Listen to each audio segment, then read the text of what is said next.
Guys, నమస్తే, అస్సలాముఅలైకుం. Welcome to my YouTube channel జుమేరా షేక్. ఇంకా టుడే స్పెషల్ వచ్చేసి చికెన్ బిర్యానీ చేస్తున్నాను. ఒక 2 kg అయితే చేస్తున్నాను. 2 kg వచ్చేసి బాస్మతి రైస్ తీసుకున్నాను. అలానే దాంట్లోకి 2 kg వచ్చేసి చికెన్ తీసుకున్నాను. చికెన్ బాగా శుభ్రంగా క్లీన్ చేసి దాంట్లోకి వచ్చేసి కొంచెం ఉప్పు, కొంచెం పసుపు, కొంచెం కారం వేసి ముక్కలకు బాగా పట్టేలా కలిపి పక్కన పెట్టేయాలి. ఇంకా దాంట్లోకి ఏమేం కావాలో బిర్యానీలోకి ఇంగ్రీడియంట్స్ అవి చూసేద్దాం. ఈ చిన్న రోల్లో వచ్చేసి నేను 2 ఇలాచి, కొన్ని లవంగాలు, కొన్ని దాల్చిన చెక్క వేసి కొంచెం మెత్తగా దంచి పెట్టేశాను. ఇంకా దీంట్లో అంతలోనే స్టవ్ మీద ఒక దబ్రా పెట్టేసి 2 kgకి సరిపడినంత మనం ఆయిల్ అయితే వేసుకోవాలి. ఆయిల్లో మనం దంచి పెట్టుకున్న చెక్క, లవంగా, ఇలాచి పొడి వేసేసి దాంట్లో ఆనియన్స్ అయితే వేసాను. ఆనియన్స్ బాగా బ్రౌన్ కలర్లోకి వచ్చేదాకా ఫ్రై చేసుకోవాలి. ఇక్కడైతే మాడిపోయినాయి. మా తమ్ముడు వచ్చేసి బ్రౌన్ కలర్లోకి రావాలంటే బ్లాక్ కలర్లోకి వచ్చేసినాయి ఆనియన్స్. ఇంకా తొందరగా ఇంకా దాని తర్వాత అల్లం వెల్లుల్లి పేస్ట్ వేసేసాము. ఇంకా దాంట్లోనే కొంచెం కొత్తిమీర, పుదీనా, చికెన్ పీసెస్, కొంచెం పచ్చిమిర్చి అవి మొత్తం వేసేసి కలిపేస్తున్నాము. చికెన్ పీసెస్లోనే కొన్ని టమాటాలు, అలానే పసుపు, కొంచెం ఉప్పు, కారం వేసి కొంచెం బాగా ఉడకనివ్వాలి. కొంచెం ఉడుకుతూ ఉందనగా దాంట్లోకి వచ్చేసి పెరుగు వేస్తున్నాను. పెరుగు వేసి దాంట్లోనే ఒక నిమ్మకాయ పిండుకోవాలి. ఈ మొత్తం కలిపేసి బాగా ఒక 5 minutes దాకా బాగా ఉడకనివ్వాలి ముక్క అయితే. ఇంకా ఉడికిన తర్వాత రైస్ అయితే వేరే స్టవ్ మీద పెట్టేద్దాం.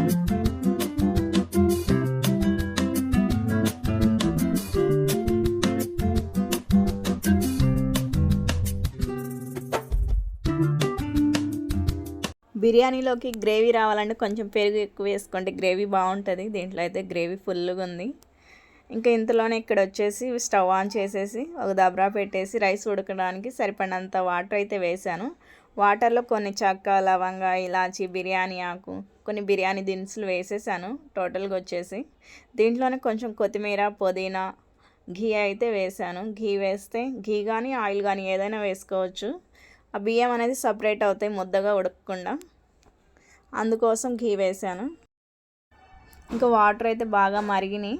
ఆ వాటర్లో వచ్చేసి మనం క్లీన్ చేసి పెట్టుకున్న బియ్యం అయితే వేసాను. బియ్యం వచ్చేసి ఒక 70-80% కొంచెం ఉడకనివ్వాలి. కొంచెం మెత్తగా అయిన తర్వాత మనం చికెన్ పీసెస్లో వేసుకోవాలి. ఆ రైస్ అనేది ఉడికిన తర్వాత ఇంకా దమ్కి పెట్టేసుకోవడమేనండి.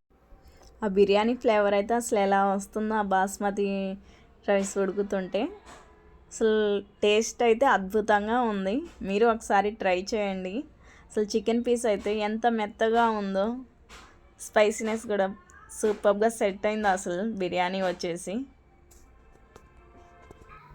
ఇంకా మా బాబు ఇక్కడ వచ్చేసి కేక్ తింటూ కూర్చున్నాడు.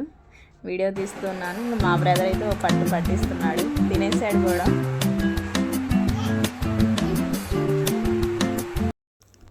ఇక్కడ వచ్చేసి నేను వీడియో తీస్తుంటే చికెన్ లెగ్ పీస్ తింటాననేసి తింటున్నాడు. ఇంకా ఈ బిర్యానీలోకి వచ్చేసి గోంగూర, కట్ట, చికెన్ కర్రీ, కొంచెం గ్రేవీలా చేశాను, రైతా దాంతోపాటు ఇవి ప్రిపేర్ చేసి తింటున్నాము.